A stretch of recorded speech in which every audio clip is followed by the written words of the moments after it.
And now to the second demonstration at Yale on the corner in front of Wolsey Hall.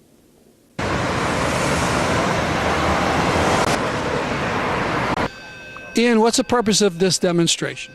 The purpose of the demonstration today is to share with people passing by that Yale currently locks up about 150,000 animals. That includes, monkeys, dogs, cats, sheep, goats, a range of animals. And these are animals who are as innocent as the dogs and cats that many of us share our lives with and, share our homes with. And these are animals who are currently having holes drilled into their skulls. They're having dangerous drugs such as cocaine or PCP forced upon them. The number of ways that these animals are being tortured and killed is, probably beyond what we could articulate, just countless. Well, what do you say to the scientists who say this is necessary to make the medicines to promote human health and longevity? Well, in any given experiment, any given animal experiment, the only thing certain is that the animals will suffer and generally be killed. There may be some, minuscule chance that some benefit will come out of it for humans. And if we have to forego that, I would consider that the cost that comes with respecting others. How long has the organization been around at Yale? This is a relatively new organization. It just formed, by individual activists over the course of the summer, and we've been doing a series of demonstrations. This is our third one. On one of the signs it had the word vivisection. That's not a very familiar word. What's that? Yeah, vivisection is just basically another word for animal experimentation. Literally, it means cutting up, live animals. But at this point, it's generally used to refer to all animal experimentation in a general sense.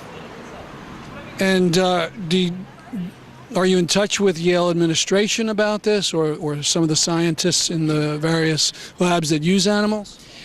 We haven't communicated with Yale administrators. Basically, I've tried to contact a couple of the experimenters, but haven't received any sort of response back. So I think this is something that generally flies under the radar. That the dialogue, I think, only helps our cause. I think the animal experimenters more often prefer to be anonymous. In your leaflet, you mentioned 3 names of researchers. What are they doing? Well, in our leaflets, we've made a point to highlight particular individuals at Yale who are doing experiments and to provide some specific information on what those individuals are doing. And the purpose of that is, instead of saying that Yale University is doing X, Y, and Z, we want to communicate to people that there's individuals making these decisions to harm individual animals. And I think it communicates the real costs of vivisection to passersby and people who live in New Haven. And what is an example of what is done with one of these procedures? Well, I know highlighted on some of the leaflets and it's fairly popular at Yale is addiction experiments, where animals will be forcibly addicted to drugs such as PCP or alcohol. There's been other animals who have had holes drilled into their skulls so that these poisons could be administered directly to their brain. And obviously these animals are then killed, prematurely. If people are interested in getting in touch with your organization, how could they do that? Well, we have a website set up, or not a website I should say, but an email address at yalekillsanimals@gmail.com, and people can email us there, and we set that up so that people can contact us, and we can provide documentation for all the claims that are on our leaflets too, and provide the actual journal articles that these people are publishing, which is where we get our information. Basically, their published records. So, thank you very much. Thank you. Could you tell us about some of the things you're doing in New York State? We have an ongoing campaign right now against vivisection at Albany Medical College. We have once a month protests outside of the college where we're trying to educate the public. A lot of people don't even know that they test on animals there, and a lot of people think that when they do find out that animal testing is necessary and helpful. So we just try and tell them that it's not effective. A lot of the results from animal testing is not applicable to humans. It's a lot of money, it's a lot of unnecessary cruelty. Albany Medical College is a smaller college, but they do test on non-human primates, dogs, goats, chinchillas. So we just try and through our signs, through our literature handout, to educate the public that this cruelty is going on right in our backyard. But what's the alternative? I mean, you wouldn't give people drugs that hadn't been tested. What should be done with it? Well, the thing that people don't realize is that humans are tested on. As soon as the animal trials are done, the first human who takes the medication or whatever it may be is basically being tested on, since you don't know if you test something on a rat, how it'll be handled in a human. But there's also computer modeling programs, there's mathematical modeling, there is cell research, all of these things that would be more effective than testing on animals. Walaja is near Bethlehem. During the so-called era of the settlement freeze, the apartheid wall continues to be built, and Walaja is being isolated. Demonstrations are often violently broken up.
وين راحوا؟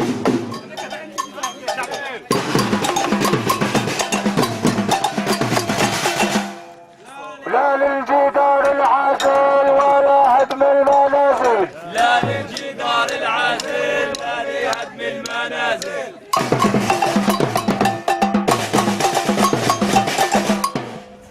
للولجة لا سلوان وقف الاستيطان، للولجة لا سلوان وقف الاستيطان.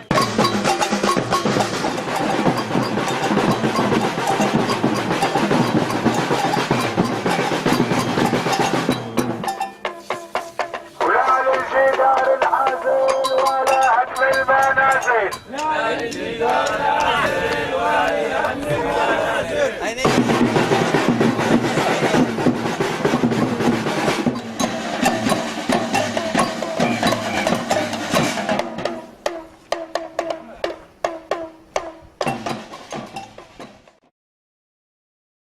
Everybody was inching closer and closer instead of moving farther away. It just didn't sink in. It didn't. Guys were just crawling under beams, crawling under cars, climbing on top of things. I had a very good friend of mine, his name was Sean Powell, and he worked in my firehouse for a while. When my friend came up to me and told me that Sean Powell was on the list, I was like, no, he's not. And I took out my phone and I called him.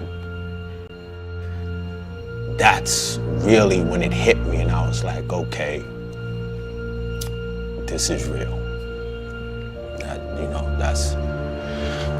That's when it hit me. I'm a New York City firefighter, and I responded to 9/11, and I am a Muslim.